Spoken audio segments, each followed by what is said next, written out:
देखो निश्चित भाव में मु धन्यवाद देवी यशस्वी प्रधानमंत्री एवं अर्थमंत्री भारत सरकार जो भाव में गत काली बजेट उपस्थापन है ए बजेट रे साधारण चाषी ठारू आरंभ कर युवपीढ़ी आपण मानकर जिते माने चाकरिया एवं एमएसएमई क्षेत्र में चाषी जो देखिए सबु वर्गर सबु जगार सबु क्षेत्र में ये बहुत उपयोगी होती विशेषकर अर्बानाइजेशन रे ये बहुत सहयोगी हम ये अर्बान मोबिलिटी कथा कहतु बा जो भली सिटी इकोनॉमिक रीजन गठन कराला एवं म्युनिसिपल बॉन्ड आ द्वारा शहरीकरण वृद्धि हेब एवं सहर विकास सहर इंफ्रास्ट्रक्चर वृद्धि हेब एवं ओडिशा एथिरे बहुत लाभवान हम विशेषकर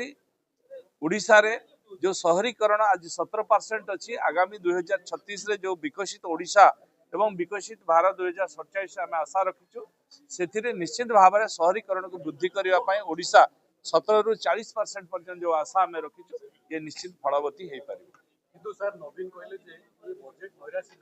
देखो विरोधी दलर जहाँ कले भी से विरोध कथा कहे आपण मैंने सब जानते तेणु माननीय पूर्वतन मुख्यमंत्री सी